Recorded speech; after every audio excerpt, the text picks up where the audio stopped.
Welcome to Season 2 of Scandal Water. I'm Josh Martin, and I've got new music that you can stream just about anywhere on the internet. One of the coolest things about being a songwriter is hearing people sing along to the songs that you've written. So, ladies, what do you say? Oh, it's that time of day. Tune in and hear what the ladies say. It's time to bend your ear when the silver screen appears. Stories about the stage and screen and everything in between. So come on and join the fun. The curtain opens in 3, 2, 1. Woo! Hey, Candy! Hey, Ashley! I feel like all the stars have aligned. Yeah. I feel like we've accomplished something, that we did finish a season 1 of 50 some odd episodes, and we are now starting season 2. Yes. And it's October. I know. And it's Halloween season. Spooky season. These are all the favorite things. It's autumn, it's fall, the leaves, the spooky things. I like the season. I like all the things. Our family does decorate. Oh, Do cool. you all decorate? Mm-hmm. No, I have cats. Are you kidding me? The cobwebs are mine. I don't put up fake cobwebs. Well, Kirk's birthday is right before Halloween, Oh, so he happy has birthday, Kirk. always loved it. Like, he has a special, affinity for this holiday. It's his holiday. Yes, and so it's rubbed off on the whole rest of the family. We always enjoy Halloween. Nice. Yeah. And here we are, because it's Halloween season. Yes. Our focus for this month is going to be aligned with that. We're going to be talking about all kinds of little eerie things through Halloween season. So, Ashley, Yes, ma'am. in the spirit of the season, Yes. I have a fun question to kind of get us started. Oh, no. Okay, back to the questions. Yes. Scary places. Mhm. I'm sure we both have lots of scary sites that we've visited, scary places we've been. I avoid them. Okay, I so it's do. not your thing. No. What can They you think of a spook me time? out, and it's weird because I like all that supernatural, paranormal stuff, but wow, yeah, no. Well, then what's a time when you got scared when you didn't want to be? Like, what's a place you visited that really got to you? Oh, okay. I don't even remember if I talked about this before or not, but I've told this story to some friends of mine. Okay. And it's a little interesting. We went to a Civil War artifact museum in Charleston, and I walked up to one of the desks that was used by one of the officers, and I just reached out and touched it. And I got this wave of empathy and sadness. Really? And tears came to my eyes. Yes. And I thought, what kind of weirdo are you? So I thought, what is happening to me? So I took my hand away and it kind of died off. And I thought that was just odd. So I keep looking around and I thought, I'm going to test it again. I went back to the desk. I touched it again. The same wave happened to me where I felt almost like I was at that time where I felt like all of the emotion that maybe was from that desk where people were, I felt the feeling of like death and sadness. Oh my gosh. Yes. Yes. It was like an otherworldly type experience. It was. It was interesting. That is interesting. Was there some story behind it? Did you find out that desk had some kind of a backstory that I would don't explain know. that? I don't know. I know it was a desk that had cubby holes, so I think there was a lot of letters that were going in and out. So I could find out next time I'm there what it was, but it was very interesting. Well, that is interesting. Well, I had a little story I was going to tell too, but it's not quite as creepy as yours. All right. It's scary in a different way. Okay. All right. Back in high school, I hung out with this little group of friends. Shout out to Holland, Karen, Becky, and Di if you're listening. But our friend Travis invited us one time to come over to his house.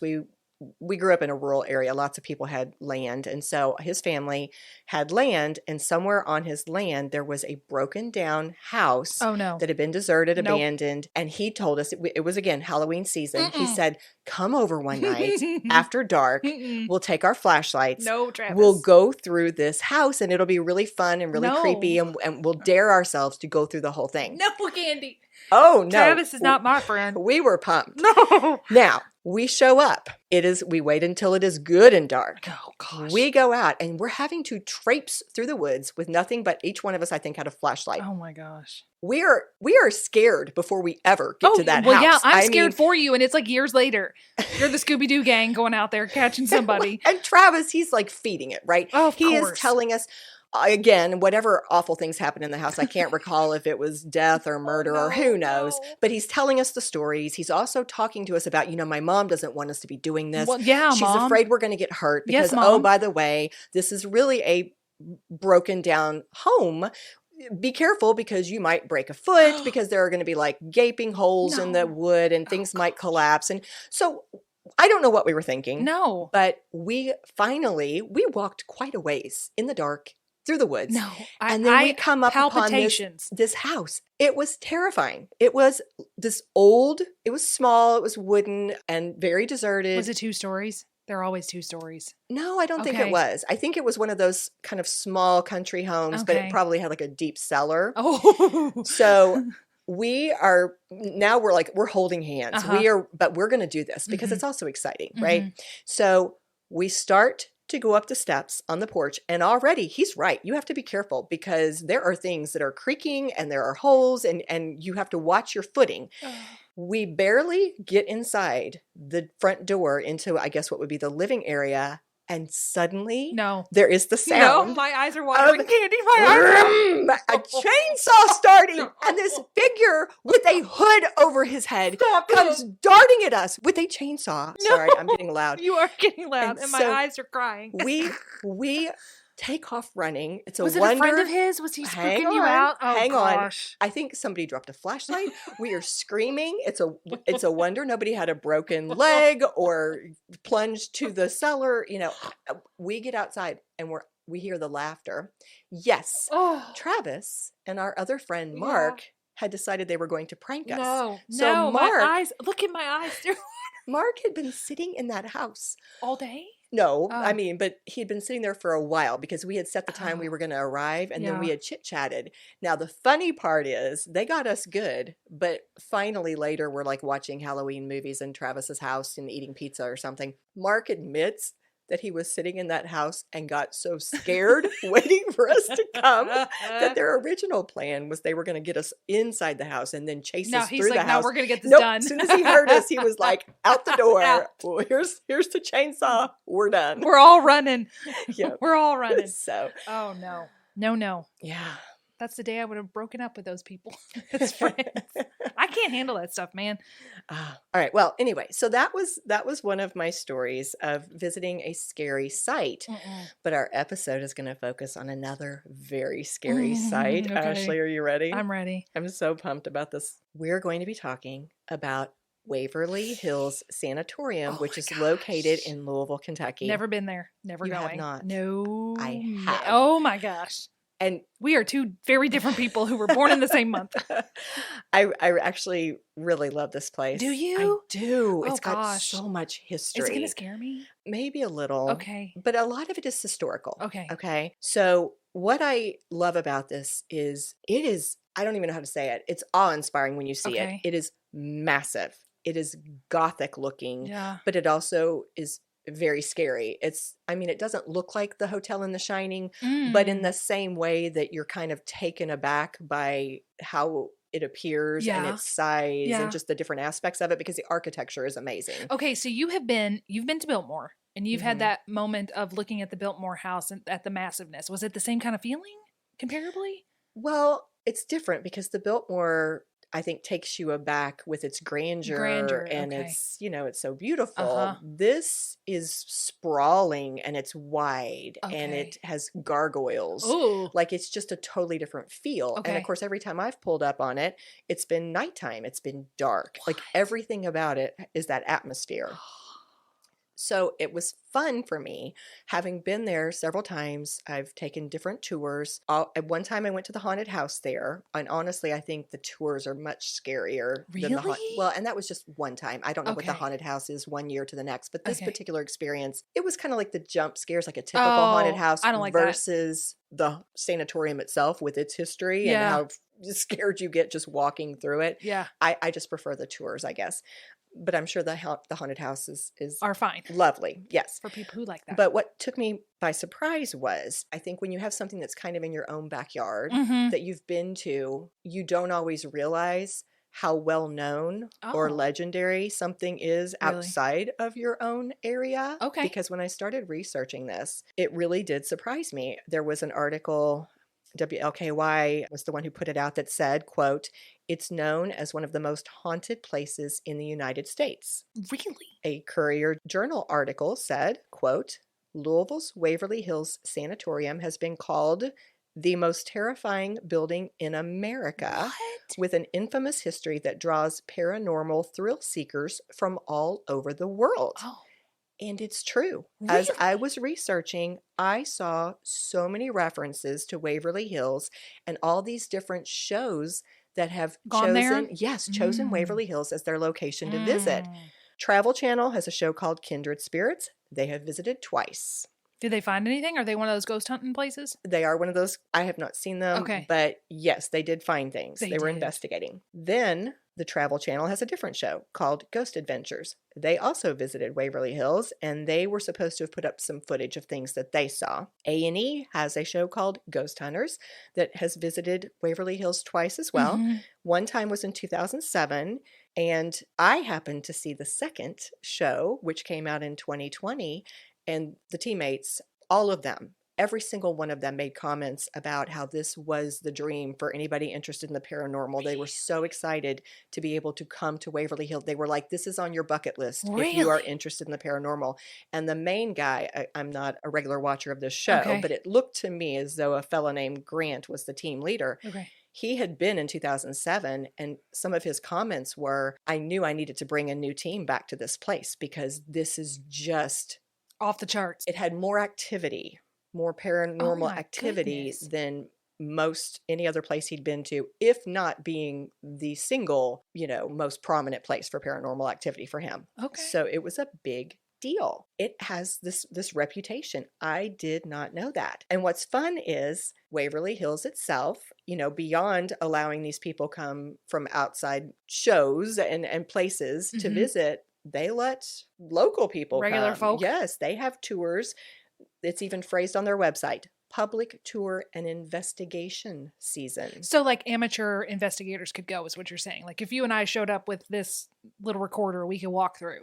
Yes, but and don't hold me to this one, but I think they also schedule some things where they'll offer some devices so that it could actually rent a little recorder? Well, they would lead you through and offer you some equipment, I believe. They have some overnights. No, ma'am. I mean, no. Yeah. So it's a big deal. So why is Waverly Hills so haunted? It was the tuberculosis place, right? Absolutely. Do you want to tell us I what have you know about that's it? That's all. That's all I know is that people with tuberculosis went there, and I believe that they were dying at such a rate they had to install chutes, right? We are going to talk about the body chute. That's about it, because I just thought, nope. I don't want to know. It makes my eyes water. No. So do you know anybody else other than me who's been? I think our friend Bree worked there. Oh, really? I think. Okay. We'll have to check with her, but okay. Bree let us know if you did or didn't. And maybe she might have some stories. She could, yeah. Okay. So you're absolutely right. The reason why it's supposed to be so haunted is due to the number of people who have died there. It was interesting because this happens all the time where you find conflicting numbers, conflicting information. But this was one of those pieces where I would read one article and I would see estimates of 50,000 people who died. Another said 60,000. Oh my goodness. Were people coming here from all over the world then? Or at least the United States? I don't know how far away they came. It was mainly to treat our local area, but I'm sure if you were maybe in Tennessee or places like that, you probably did come. That's terrible. But here's the thing. In this KET documentary that came out in 2011, they interviewed several people and they acknowledged that there is a lot of debate about how many people actually died there. And so the owner at that time, I believe he's still the owner, but the place has now been kind of taken over. It's run by the Waverly Historical Society. Okay. But the owner at that time, Charles Mattingly, shared that because there's been so much conflicting information, he put out a call asking people who knew for a fact they'd had a loved one that had died there to please contact them, submit some evidence, submit some information so that they could really try to have some hard data. Okay. And this was back in 2011. Remember, this KET show was out. As of that time, he said he was up to around 11,000 that they could document. Wow. That's still a lot of people. Right. And that was 11 years ago. Yeah. So no telling how many people actually died, but at least 11,000 that they can prove. So let's talk about the history. Now, a lot of this, by the way, came from the website. So if you're interested in reading about it, you can go straight to the Waverly Hills Sanatorium website, and a lot of it's there. But I did supplement with information from several other sources. So Waverly Hills sits on land that was originally purchased by Major Thomas H. Hayes in 1883. He needed a school for his daughters to attend because he wanted them to be educated. Okay. So he started a one-room schoolhouse that was located on Pages Lane, and he hired a woman named Lizzie Lee Harris to teach at the school. Now, she loved that little tiny school, and she also loved the Waverly novels that had been written by Sir Walter Scott. Oh. So she called that little schoolhouse Waverly Hills. Waverly School. Oh, Waverly School. And Major Hayes liked the name, so he chose to call his property Waverly Hill. Ah. Is it Hill or Hills? Well, it's Waverly Hills Sanatorium. Oh, okay. Yeah. So by the early 1900s, tuberculosis had become an epidemic. Which is also called consumption. Yes, Okay. exactly. It was a huge problem in the U.S., and Kentucky was hit really hard with it. What it noted in some of the research was that our warm, wet weather was the perfect breeding ground for tuberculosis, which is an airborne bacterial disease that would eat away at a patient's lung tissue. And at around this time, it had caused roughly 25% of all deaths in the U.S. by the end of the 1800s. Ooh. They needed a place to treat all these people in Kentucky who were being hit with it. And specifically, they chose Louisville because Louisville was where they had one of the largest outbreaks. Oh, okay. Mhm. I always heard that to treat consumption or the tuberculosis, you needed to go somewhere where the air was clear, like over in Asheville or mountain air or something dry and You're on it. And that's or even cold, dry and cold. they believed that fresh air was critical. That was one of their things. To be honest, they didn't know how to treat it. Yeah. So what they decided was that you were supposed to use lots of fresh air, try to have a lot of rest. In particular, they got concerned about trying to let your lungs rest, and you needed good nutrition. Like that's all they were really doing. And so this made this location really appealing because he owned a lot of land and it was up on a hill. It had great breezes. It had a great view. It was very much a place that was kind of set off back in the woods. And so they thought it would have great access. So it went from a to- one-room school, and then when everybody got sick, they went to this guy and said, "We want your land." Yeah, they bought his land. Okay. Yep. So they bought the land. They decided to keep the Waverly name when it was actually the Board of Tuberculosis Hospital is what it would have been called, but they decided they would call it, Waverly Hills Sanatorium instead. So as we said, this was a great location for it because we had the high hills surrounded by peaceful woods. And that was another thing. They thought that if you needed the rest, then having this serene atmosphere, something very tranquil, that would also kind of get you in the right headspace. Okay. They needed ASMR. That might have helped them. I love the callbacks. Yeah. So construction started in 1908, and the TB, one source called it a clinic, opened for business on July 26th of 1910. Originally, this Waverly Hills Sanatorium was a 2-story frame building that had a hipped roof, and they said half timbering. I'm not sure what that means, but some of our construction people out there probably do. They may. Yeah. The building was designed to accommodate somewhere around 40 to 50 tuberculosis patients, but this outbreak, it was an epidemic, which, we can relate to that. Yeah. I mean, we think about The pandemic. Yeah, this was an epidemic. And so especially the areas of Valley Station, Pleasure Ridge Park, and other parts of Jefferson County were being overrun with it. Yeah, 40 or 50 rooms is not going to hold it. Yeah. So soon they had 140 people needing treatment, and they're trying to put them in this building built that's for just gonna 40 spread to it. 50. So they knew they needed a much larger hospital. So construction on the new building began in March of 1924, and the new Waverly Hills Sanatorium opened for business on October 20th of 1926. This is the building that we still see today. It is massive. Did they so they've just knocked down the old stuff and they're building new every time? Honestly, I don't know if they knocked it down. I didn't find that. I didn't actually look for that specific thing. I know that in the KET, I believe it was the KET little documentary, they mentioned that they had other buildings. For example, they had the nurses all staying in this one building behind Waverly Hills, and like 60 to 65 nurses might have been in there, because we're going to get to this in a minute. But if you came in as a nurse or a doctor, you weren't leaving. So I don't know if you weren't leaving because like Hotel California quarantine. Okay. Yeah. So it may have been that they kept the old building and they used it for a different purpose, or they might have torn it down. I don't really know that, but that's a great question. Okay. But this new building, again, conflicting information. 2 or 3 different sources said it had 180,000 square feet. One source said it was more like 110. I'm not sure, but it was huge. Okay.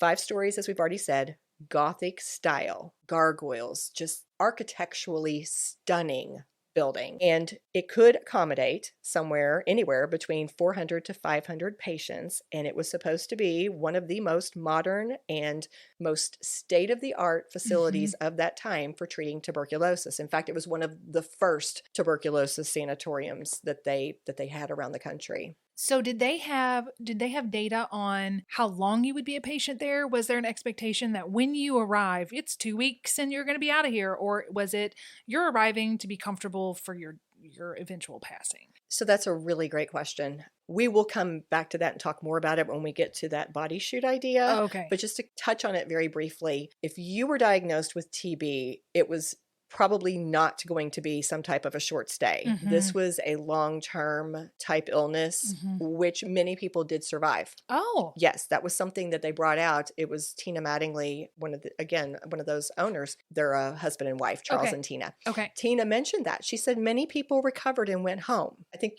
we forget that. Yes. You're talking about because all the we deaths. have the movies where they have the handkerchief and they cough into it and it's blood and like, well, they're out of here. But if you think about it, if this is a hospital that could service 400 to 500 patients, and this place was treating TB patients for something like 40 years. Yeah. Think about how many people were going through this building. True.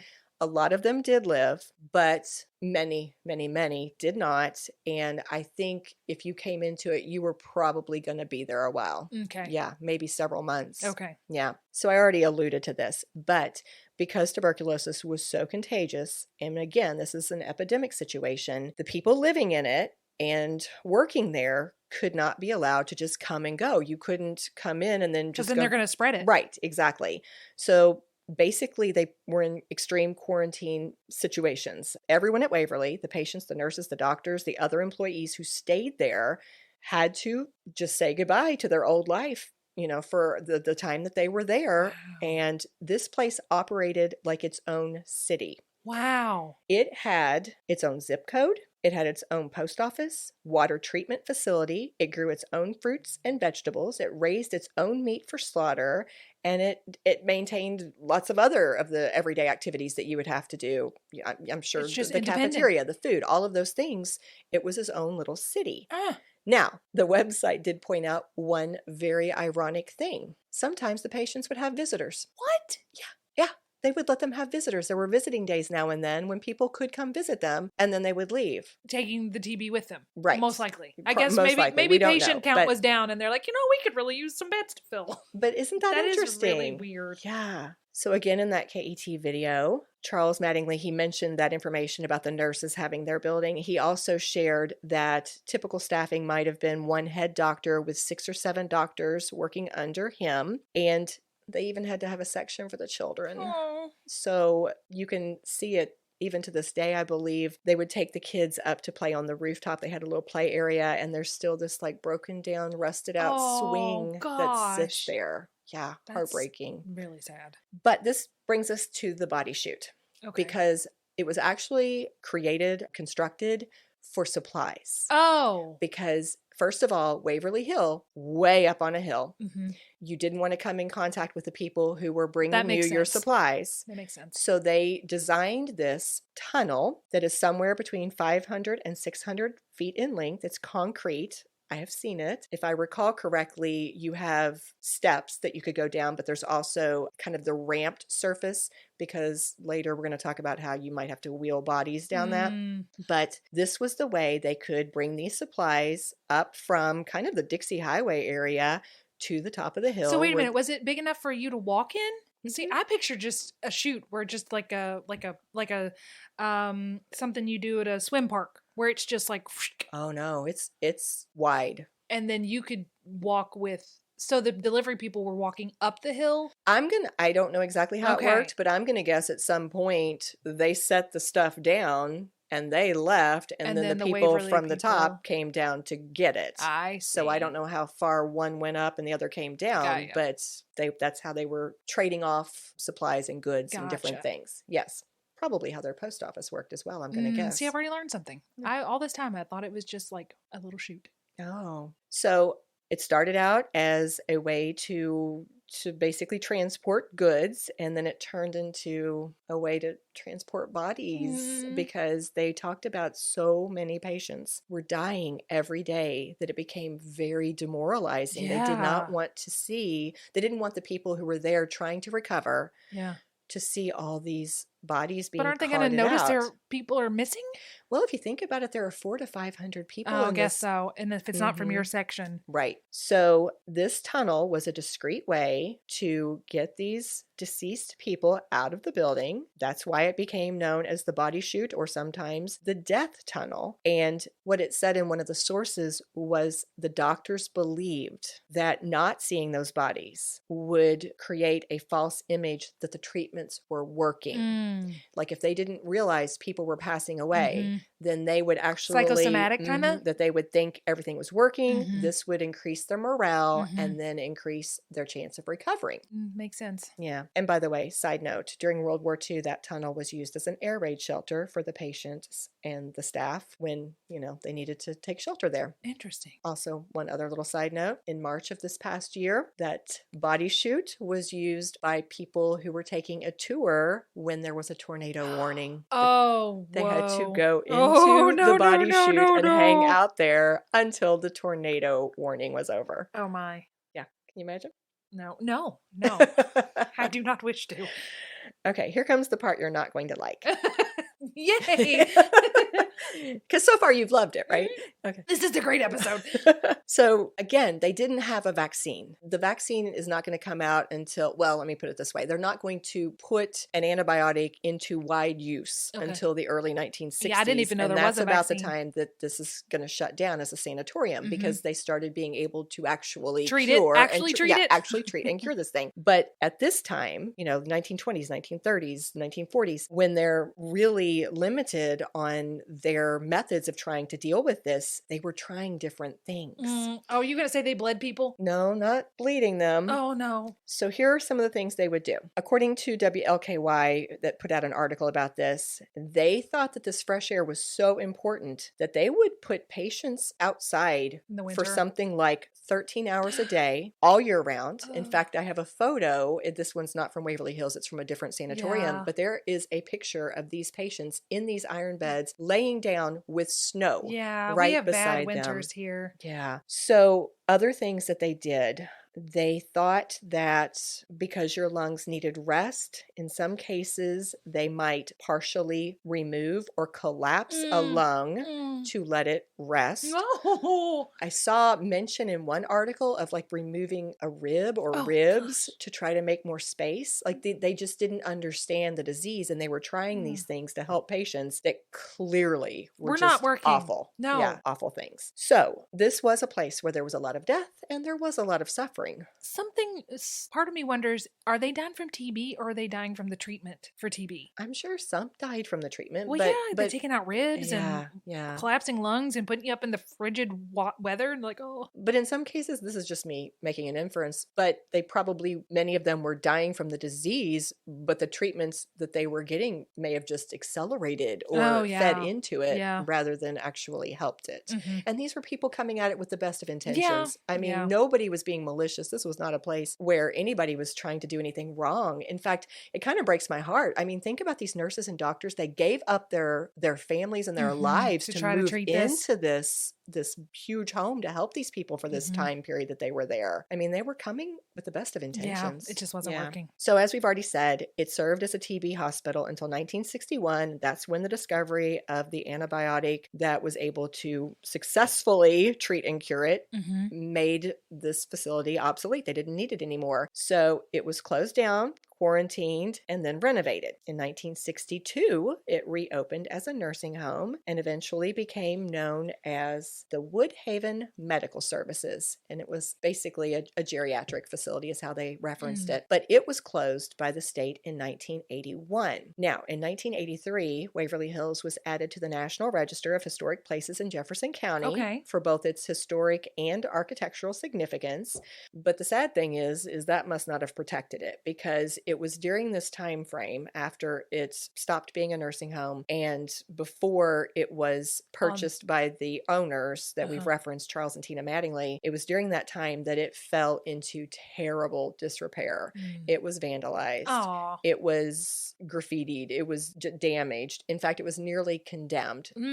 Local teenagers would go hang out there. It mentioned in one article that people who, just wanted to search out the paranormal or just like spooky things would go into it. So it was really bad. I went into it, actually, the first time I saw it was when it was pretty close to its original state before the renovations had started, and it was awful. When did you go? I've been several times. Okay. Yeah, but the first time, gosh, I can't even tell you, but it's been more than 10 years ago. Okay. In 2001, it was purchased. Those owners started making some changes and improvements, and then eventually Waverly Hills Historical Society did move in because they were very concerned with the preservation and restoration of Waverly Hills Sanatorium. And so they leased it, I think it's for like 99 years, so that they could really assume a lot of the expense and try to do fundraising and different things to really try to get it in this great shape. It's already improved a lot. Yeah. So before we talk about some of the more paranormal parts of it, why don't we take a short break? All right.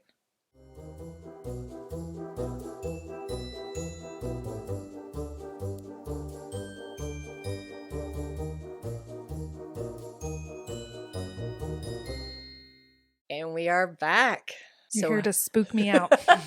I'm ready. I'm You ready? Okay. I'm bracing for impact. All right, good. Okay. So how did Waverly Hills get this reputation for being one of, if not the most haunted place in America? Well, first it started with the locals, right? We said it was in disrepair. It was abandoned. And during that time, a lot of people were in the building, teens and different people who said things were happening.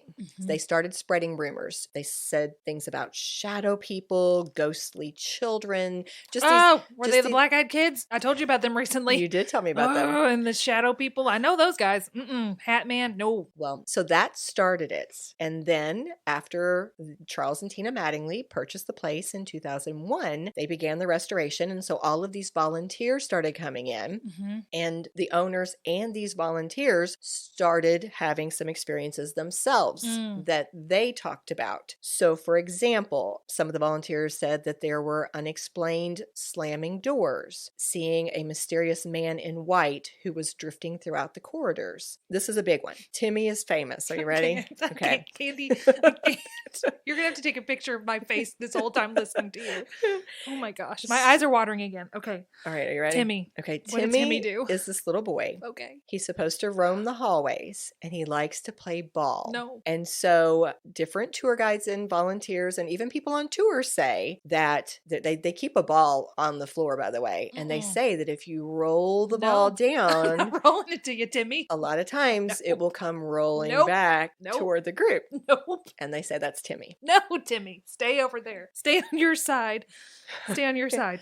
So the body chute is also supposed to be a place that has a lot of ghostly experiences. In a 2017 interview with the Courier Journal, Tina Mattingly said that that's where you'll see a lot of orbs or balls of light and that they think a lot of spirits are there. And then, of course, as we've already mentioned, we have a lot of these shows that have come to Waverly Hills and they have put out what they call documentation, whether it's videos or pictures. I mean, you can find a lot of things online of all of the above that are used as support that there are these paranormal things that are occurring in Waverly Hills. I believe it. So here are a few more examples. Room 502. That's an area code for one of the phone numbers. It is an area. That is okay. Interesting.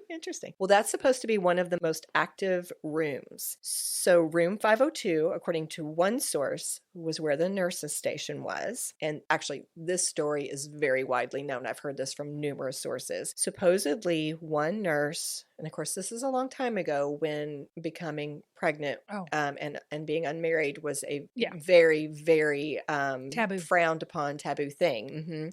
And the story is that this nurse had become pregnant and that she decided to take her life and she hung herself and the patients found her body. So many people say that they have seen an apparition that appears to be wearing a nurse's uniform, either hanging from the ceiling or sometimes they'll see her walking along the corridor in that area. And even they'll see her sometimes in other areas, but they always, if it looks like a nurse, they'll always assume it's that one. It's her. Yeah, that it's her. Now, a different source said that same room 502 was also believed to have been a place where they put the TB patients who had some mental illnesses. That was in a 2010 Courier Journal article. So they think that that could be another reason why there's so much activity there, not just because of this nurse and what happened with her. And this, I'm going back to Timmy for just a second. Timmy! It was so sad. The tour guides say that he just hangs out looking for people to play with him. Oh, Timmy, not me. That's how they I love you, little baby, but not me. You're not playing ball with me. Now, I watched this short video from Destination Fear, which is another group. I think they're with the Travel Channel. Don't hold me to that, but they are it's a show that's out there. You can find it. Okay. And so in 2021, they did an episode at Waverly and they put out this YouTube video that's shorter. It's only about 9 minutes and it shows how their overnight stay was cut short because of something that happened. So I watched this. Yeah. Okay. Here's what happened in this 9-minute little video clip on YouTube. They had decided they'd already been visiting the different areas. They had already experienced things because they referenced that one of their group members had been up on the 5th floor and whatever had happened has caused his nose to bleed. And so he was already freaked out. And in this video clip, they had decided that in order to really have the full paranormal experience, they all needed to separate and each one of them was going to spend the night in a different area alone.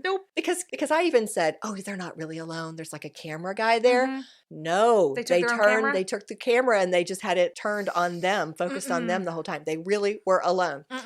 But they had walkie-talkies so they could talk to each other. So they put down the different locations on a piece of paper and they drew them out who was going to stay where. And of course, the same fella who'd had the experience on the 5th floor with the bloody nose, he gets to spend the night in the 5th floor. Oh, no. One of them was in the body chute. Nope. Okay. So. Nope. Room type 502 better be off the table. So the guy who's on the 5th floor, we see his video where he's got the camera pointed at him and he's on his cot and he's talking about, I don't feel right. Something feels wrong. My body feels strange. I just don't feel good. And as he's watching his camera, and you know how you turn the lens so you can see yourself? Yeah. All of a sudden. The viewfinder. He turns the viewfinder. Thank you. The viewfinder. All of a sudden he says, what was that? What was that? Did something happen? I think something just moved right behind me. He looks at it and he sees a figure that had moved in the doorway behind him. He calls all the other guys and there's one lady in the group as well. So he calls his teammates and they all meet up and they look on a larger device back at his footage. Now here's the interesting part. All the comments, I could not see it. They're looking at it and they're all like, oh, it is. There it is right there. I can see. It's like a figure that kind of like pokes out and then like steps back almost like they didn't realize they were being, seen and they didn't want to be visible. And they had put this footage is on YouTube. I was skimming through the comments. About half of us saw it and half didn't. About half saw and half didn't because I was like, is everybody else seeing it? Because I can't. Okay. And I saw several people who said the same thing I did. And then a number who were like, what do you mean you can't see it? It's right there. Interesting. It's like one of those things you look at and says, do you see an old man or a cow? I don't know. You know, those, I don't think a cow was the other choice.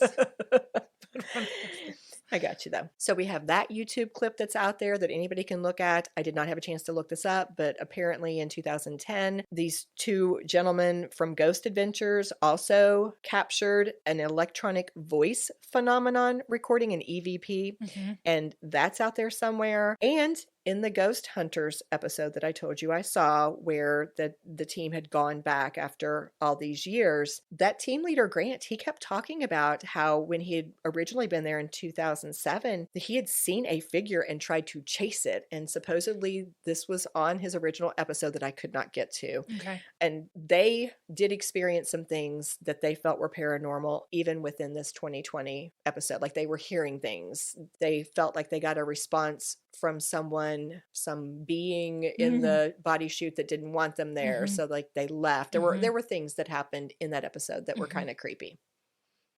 Armchair psychologist. Okay, Ashley, so I think we've made it through all my notes. Okay. For our armchair. Okay. What are your thoughts about paranormal sightings or these people who see shadow figures or balls that roll by themselves, you know, supposedly from Timmy. a ghostly Timmy? Well, I think it's real, which is why it spooks me out so badly. Okay. I do. I think well, sometimes I think people are faking it for the views or whatnot. Like the person you just mentioned, what was that? Maybe it was, maybe he was just saying it. I don't know. I haven't seen the video. I would probably watch the video to see if I saw something. I'm interested in that. But I had an experience back in 2010, 2011 where I saw an orb in our backyard. Really? Yes, really. Myself and another friend who I won't name because we were here together, and there was a group of us here at the house, and we were in one of the rooms, and we happened to look out the window, and we both saw what we thought was a lantern. We thought somebody was on our property, you know, our farm property, and was carrying a lantern because it was doing that bouncing up and down, you know, and so we send poor Brian out there. We're like, hey, there's somebody on the property. And my friend and I we're at the window, like two little kids looking out the window, watching Brian look around out there, and he said he could not find anything out there. So there was no one walking out there, but we both distinctly saw a blue thing bouncing up and down in the backyard. And also there's an area on the farm that is distinctly colder than the rest of the farm. Yeah, we've taken walks, and I won't walk with him in the field back there anymore, but we used to walk through the field, and you would walk through an area that dropped at least 10 degrees. And then there's walk through it. What's the word? No physical explanation. No meteorological explanation. Like there's a spring down there or nope. It just gets colder. Yeah. Yeah. Okay, that's weird. It is weird. And I mean, that stuff just it excites me, but also I'm like, no, that's not something I want to participate in. But it does interest me, and I do think that people should be allowed to tell their experiences and be believed if they're not just saying it, right? You know, for clout or views or whatnot. Right. I think it's fascinating. Kirk and I and the kids, anytime we go to a new place, we always do a ghost tour because it's fun. It's fun. You get to learn the history. You get to hear. I'd just be afraid one of those things would come home with me. Like, you stay at Waverly Hills. You're not invited to my house. But I'm fascinated by evidence. You know, I've never experienced it. You know, I've visited, I've done all the ghost tours, I've done. But it's never happened Waverly, to you. Right. I've never myself experienced something. So I am fascinated when I see something that feels like it could potentially be hard evidence. I want to look at a video. I want to see a picture. I want to try to decide, is it really what I think we live in I think we live in a supernatural world, and like I said, it does excite me. Like there was one time where I went to the grocery store and I put my cart in and it started rolling back at me. I'm like, all right, here we go. Bring it on, little grocery cart, because it was like an invisible force was rolling the cart back at me, not just down a hill or something, but it was on a flat surface and it came rolling back at me. So maybe that's why it spooks me out. I'm like, leave me alone.